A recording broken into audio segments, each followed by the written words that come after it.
Est-ce que vous vous entendez bien avec votre belle-mère, vous? Quand j'étais petite, comme beaucoup, je regardais des dessins animés. Cendrillon, Blanche-Neige ou encore Princesse Sarah. Et moi qui suis née dans les années 80, ouais, je sais, je fais pas mon âge. Il y a quelque chose qui m'a énormément marqué dans ces dessins animés-là.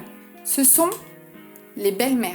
Si vous réfléchissez bien, on avait quand même très souvent droit à des belles-mères du genre terribles, pleines de vices, pleines de méchanceté. Des personnages pour faire peur, vous vous dites. Au fond, ce ne sont que des clichés qui sont là finalement pour construire une belle histoire autour.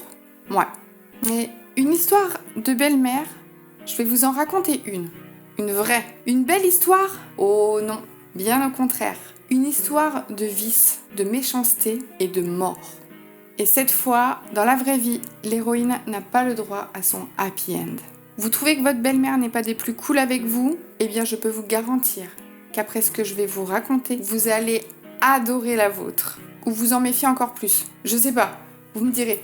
Alors, installez-vous confortablement, prenez un verre. Ce soir, je vous emmène à la rencontre de la pire belle-mère de France.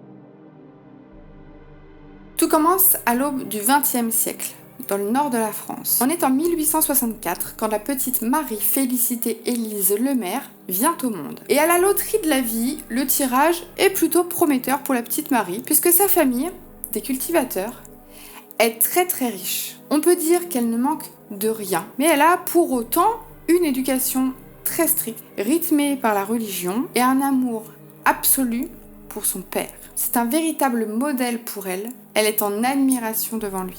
C'est une petite fille qui semble plutôt normale, même si j'ai trouvé une anecdote assez, disons, curieuse. Marie, elle a des occupations de petite fille classique, on va dire, mais elle a quand même une activité un peu spéciale. Son jeu favori consiste à enterrer des poussins morts dans des boîtes à cigares avec des petites croix faites en pâquerettes. Un peu glauque, non? Je ne sais pas ce qu'en diraient les psychologues aujourd'hui, mais perso, moi, si je voyais un enfant s'adonner à ce genre de passe-temps, je serais pas vraiment rassurée. Bref, les années passent, elle grandit et fait sa scolarité en pensionnat jusqu'à ses 16 ans et demi, avant de revenir chez ses parents où elle va vivre recluse jusqu'à ses 24 ans. Pourquoi 24 ans? Eh bien, c'est à cet âge-là qu'elle a été mariée à Guillaume Lefebvre. Oui, j'ai bien dit a été mariée, puisque, je le rappelle, nous sommes à la fin des années 1800. Et dans ces années-là, et encore plus dans les familles bourgeoises, les mariages sont souvent des mariages arrangés, ce qui a été le cas pour Marie. On appelait ça un mariage de convenance. Son époux a 10 ans de plus qu'elle, et il vient d'une famille de brasseurs très riche de Roubaix. Et pour la petite anecdote, quand je vous ai dit qu'elle a vécu recluse chez ses parents jusqu'à 24 ans, j'ai oublié de vous préciser qu'elle n'a absolument pas été préparée à la réalité, disons, charnelle du mariage, ce qui a rendu les débuts de sa vie conjugale particulièrement difficiles pour elle. Son mariage, au final, son union, elle la vit plutôt comme un devoir, où la vie conjugale physique a débuté comme une surprise plutôt pénible pour elle, et à laquelle, malgré tout, elle s'habitue au fil des mois, des années, par sens du sacrifice. Ils unissent leur vie, mais surtout leurs biens. Et à eux deux, ils constituent un très joli patrimoine de plusieurs millions de francs. Une fortune absolument colossale pour l'époque. Et malgré tout ça, malgré tout cet argent, eh bien la famille Lefebvre, elle va pas flamber. On compte absolument chaque sou. Leurs voisins les qualifient même d'avares, extrêmement avares. En clair, aujourd'hui, on dirait tout simplement que c'est des gros radins. Moins de 2 ans après leur mariage, Marie accouche tristement, une première fois, d'une petite fille morte-née. Elle retombe enceinte très vite et a son premier fils, André, en 1890.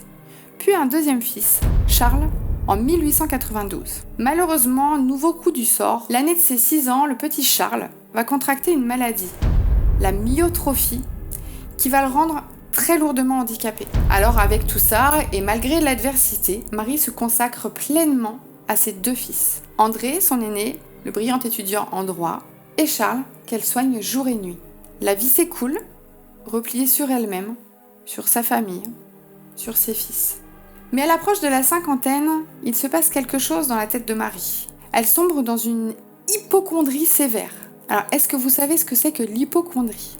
L'hypocondrie, c'est un trouble anxieux caractérisé par une peur intense et persistante d'être atteint d'une maladie grave.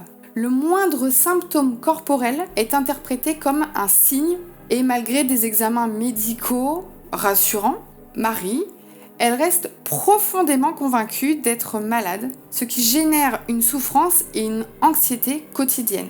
De là, Marie, elle fait chambre à part, elle remplit des carnets entiers de plaintes glaçantes, nerfs tordus, organes descendus, estomac contracté. Elle court de médecin en médecin, tente des cures à Vichy, où elle exige qu'on la guérisse de douleurs et de maladies qui, finalement, n'existent pas. Et au milieu de tout ça, la Première Guerre mondiale éclate, puis se termine. Marie et sa famille s'isolent encore plus dans une grande maison construite à M, barricadée derrière ses millions et ses névroses.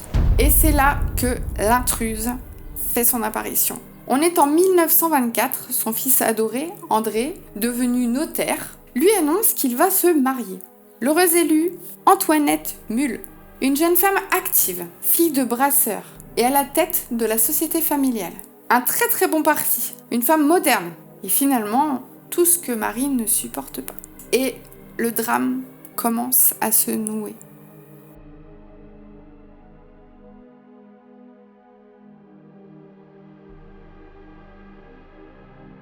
Cette union, c'est le début d'une guerre psychologique terrifiante. Nous sommes 8 jours avant le mariage, et là, première explosion. On est dans une église.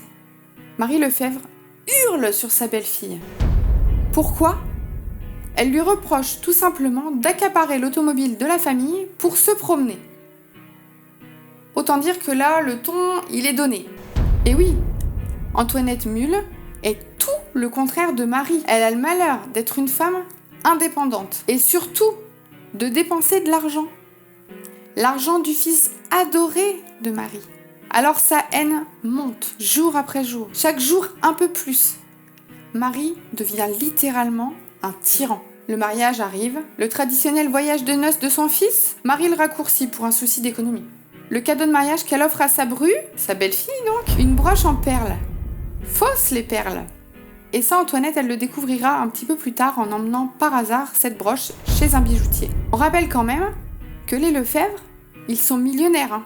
Marie, elle entre dans des colères noires pour un oui, pour un non.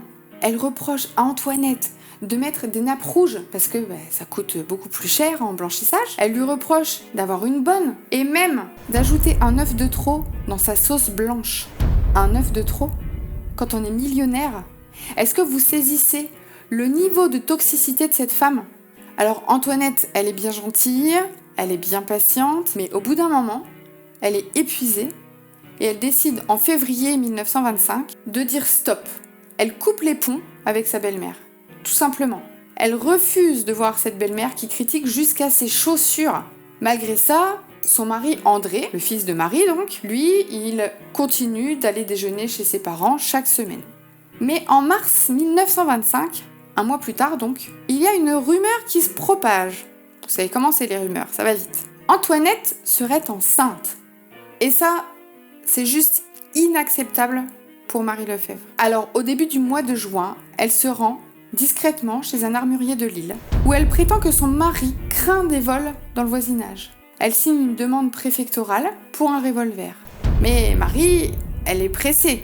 Marie, elle n'a pas le temps. Elle part ensuite pour une nouvelle cure à Vichy, toujours dans l'attente de son autorisation de possession d'armes. Et c'est là-bas que le sort de sa belle-fille va finalement se sceller, puisque c'est là-bas qu'elle va avoir la confirmation absolue de la grossesse de sa belle-fille. Du coup, sur le chemin du retour, qu'est-ce qu'elle va faire, Marie ? Eh bien, elle s'arrête à Saint-Étienne. Vous savez Saint-Étienne, la ville des armes. Elle entre dans une manufacture et elle achète un revolver. Un souvenir de voyage d'après elle. Et de retour dans le Nord, elle demande même à son fils André de lui montrer le maniement de cette arme, prétextant toujours la peur des voleurs. Et le fils, naïf ou confiant, je ne saurais pas trop comment le qualifier vraiment, lui il se doute de rien. Il obéit. Mais qu'est-ce qu'il est en train de faire là ?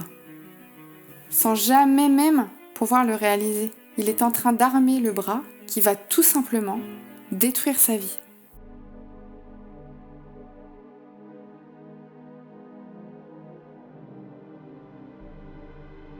Désormais armée de son revolver, la vieille dame de 60 ans tisse sa toile.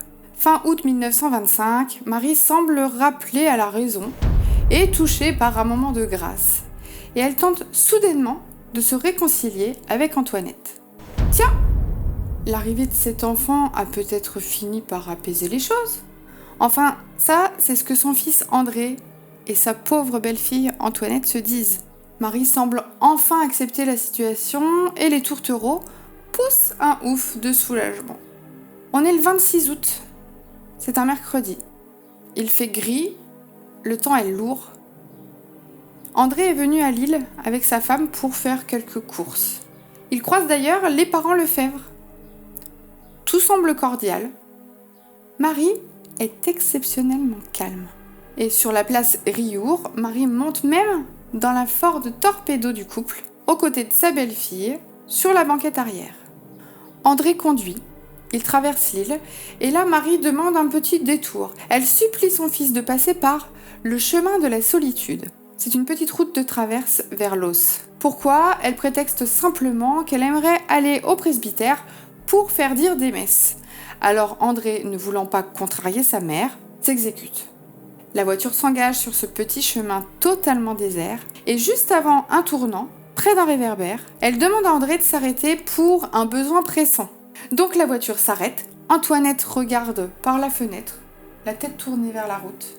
Marie plonge la main dans son sac, elle sort l'arme, celle qu'elle a achetée à Saint-Étienne. Celle-là même que son fils l'a aidée à préparer et à manier. Le canon touche presque la tempe gauche de la jeune femme enceinte. Un coup sec. La balle traverse le crâne de part en part. André sursaute au volant. Il pense d'abord qu'un pneu a dû éclater. Il peut pas s'imaginer un seul instant ce qui vient de se passer. Il se retourne et là, l'horreur absolue. Sa femme, enceinte de presque 7 mois, baigne dans son sang, effondrée. Il hurle. « Maman, qu'est-ce que t'as fait ? Mais qu'est-ce que tu fais ?» Et on imagine bien la panique pour Marie, elle qui vient de tuer de sang-froid sa belle-fille. Mais en fait, non. C'est même tout le contraire. Elle a le regard vide, effrayant, absolument aucune réaction. Du coup, paniqué, son fils démarre la voiture en trombe. Il roule à toute allure vers l'hôpital le plus proche. Juste derrière lui, sur la banquette arrière, le corps de sa femme bascule à chaque bosse, à chaque virage que va prendre la vieille Ford. Et c'est Marie, la meurtrière, qui soutient le corps ensanglanté de sa victime pour ne pas qu'il glisse. 10 minutes plus tard, ils arrivent à l'hôpital. Mais il est trop tard. Antoinette est morte, son enfant aussi.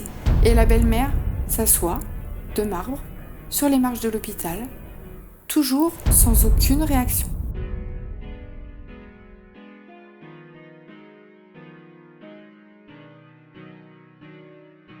C'est alors face à cette vieille dame impassible que la police arrive. L'interrogatoire commence, d'abord mené par les policiers, puis c'est le juge d'instruction Dufayet qui prend le relais. Au début, Marie refuse de parler sans ses avocats, Maître Piton et K.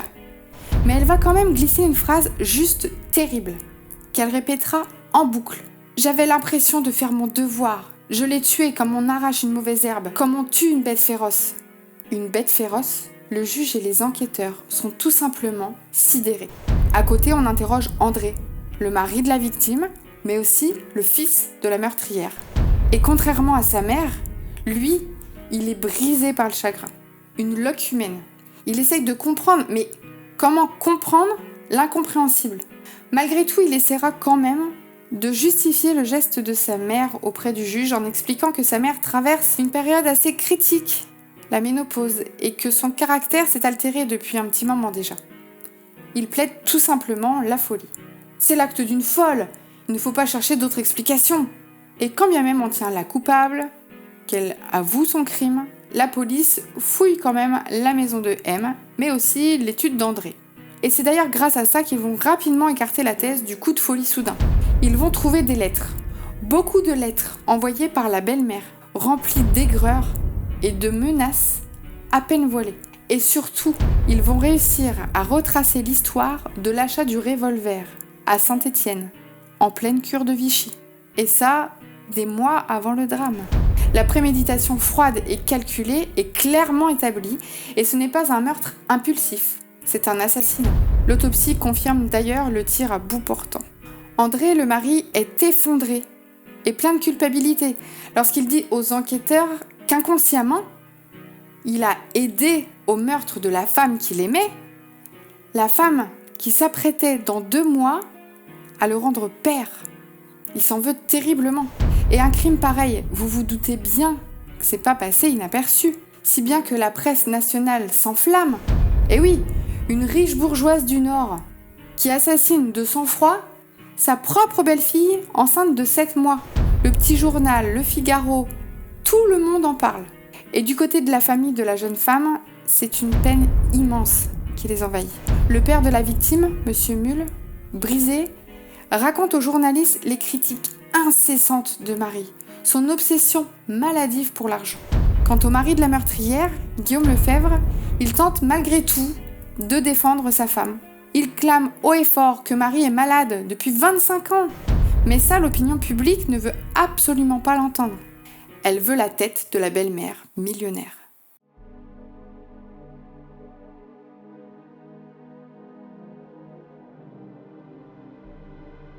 Alors on a la coupable, la victime, la scène de crime, tout ça, mais la grande question qui subsiste et qui hante le juge, c'est pourquoi ?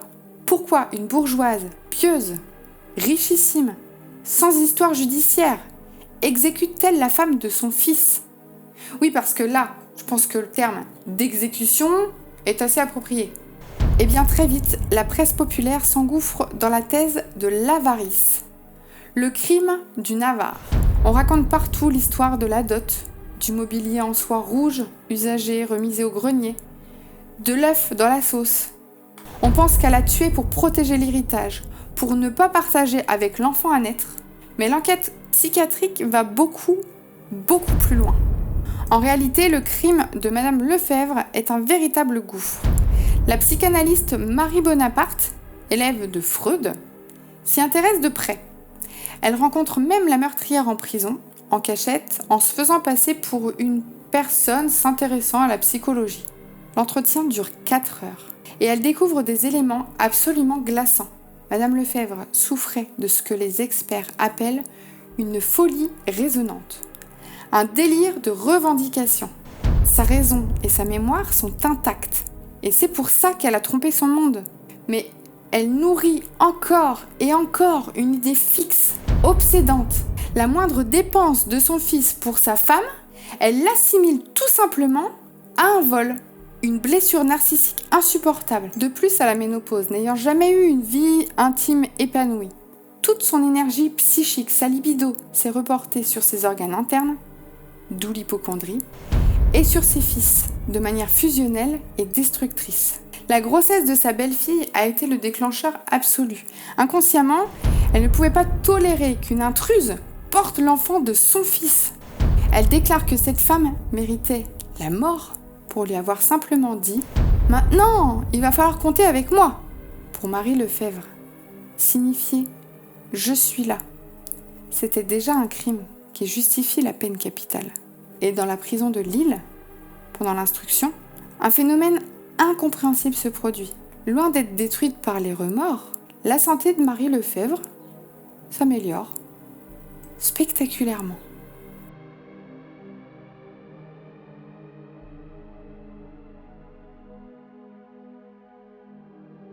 Ce qu'il découvre ensuite, je n'arrive toujours pas à l'expliquer. Écoutez bien, depuis 12 ans, Marie Lefebvre courait les médecins. D'ailleurs, Marie était incapable de dormir sans s'allonger par terre, la fenêtre ouverte, hurlant au cauchemar. Et pourtant, dès sa première nuit en cellule, elle dort à poing fermé sur sa paillasse. Ses cheveux qui commençaient à blanchir reprennent une teinte foncée sans aucune teinture. Ses douleurs d'estomac disparaissent tout simplement. Un lâcher-prise plus qu'efficace, vous me direz. Ah, et d'ailleurs, en prison, on va lui découvrir une tumeur au sein. Et ça va la laisser totalement de marbre, là encore. Une indifférence totale. Et pendant ce temps-là, avec un petit sourire figé, elle n'avait plus qu'une phrase à la bouche quand elle voyait des médecins l'examiner. « Je n'ai plus d'ennui. » Alors, la culpabilité ? Zéro. Les remords ? Inexistants.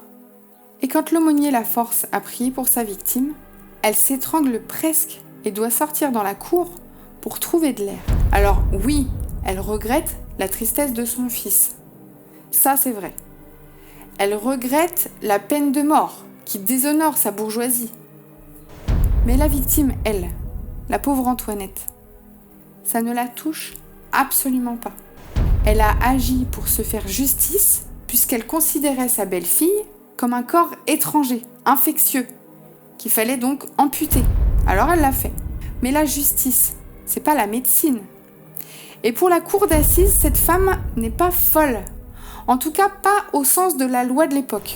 Les experts officiels, les docteurs Raviard, Rogue de Fursac et Logre, écartent le diagnostic de démence et la décrivent plutôt comme ayant un caractère un peu particulier et une survivance archaïque du matriarcat romain, où le chef de famille a tout simplement droit de vie ou de mort sur les membres de sa famille.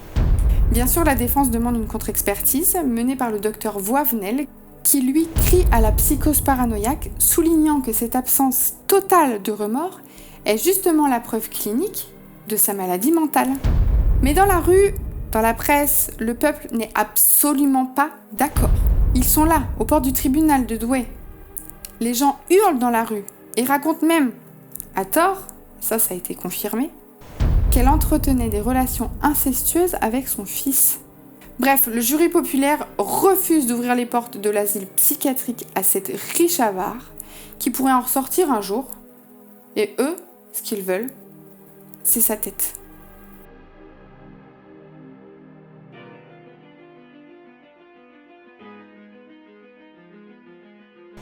Le procès s'ouvre fin octobre 1926, plus d'un an après le drame, à Douai. L'ambiance est électrique, on ressent une haine incroyable envers l'accusé. À la barre, on retrouve André, le fils déchiré. Et sa mère le regarde et elle ose murmurer « Mon pauvre enfant !» avec ce fameux petit sourire, toujours qui exaspère l'audience. Et quand on demande à André, sous serment, s'il croit sa mère folle, eh bien, il est pris au piège. Évidemment non, je ne pourrais pas dire qu'elle est folle. Et là, sans le vouloir, il va sceller le sort de sa mère face aux jurés qui, pour le coup, ne connaissent absolument rien à la psychiatrie moderne. Suite à quoi, le verdict tombe comme un coup près, sans aucune circonstance atténuante. La mort. La condamnation à mort. Dans sa cellule, elle ne comprend pas.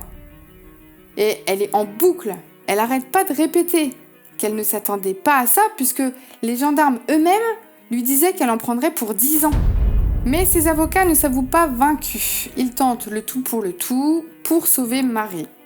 Ils obtiennent un rendez-vous à l'Élysée pour supplier de lui accorder la grâce présidentielle en raison de son âge. Son âge, mais également son sexe. Je m'explique. Ils ont mis en avant le fait qu'à cette époque, ça se faisait quand même plus trop de couper la tête des femmes. Et ça a fonctionné, du moins en partie. Puisqu'en décembre 1926, le président de la République, Gaston Doumergue, commue sa peine. La guillotine est évitée et elle écope désormais de la réclusion criminelle à perpétuité. Alors là, je peux vous dire que ça n'a pas du tout plu à la foule. Les gens n'ont tout simplement pas compris. On transfère ensuite Marie Lefebvre à la prison pour femmes de Haguenau, où elle terminera ses jours, coupée du monde. Elle refusera même, pendant des années, les visites de son fils André, cet enfant pour qui elle avait pourtant tué. Dans les confidences qu'elle fera à son mari, elle dira passer ses derniers jours comme Madeleine au pied de la croix, persuadée jusqu'à la fin que Dieu avait approuvé son geste libérateur. Elle n'aura jamais aucun regret. Elle mourra derrière les barreaux en mai 1934, emportant dans sa tombe les sombres abysses de son esprit. Les parents d'Antoinette Muhl, eux, ont perdu leur fille. Le notaire a perdu sa femme et son enfant.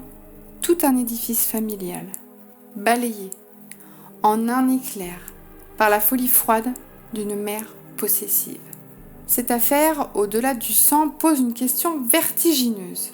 Où s'arrête l'amour maternel et où commence la pathologie de la possession ? Marie Lefebvre n'a pas tué par haine de l'autre. Elle a tué pour protéger son emprise. L'hypocondrie, la folie résonante, le déni total de culpabilité, c'est le portrait clinique d'une psychose terrifiante qui a dupé la justice de son temps. Et vous, pensez-vous que sa place était plutôt à l'échafaud, en prison ou à l'asile ? Laissez votre avis dans les commentaires.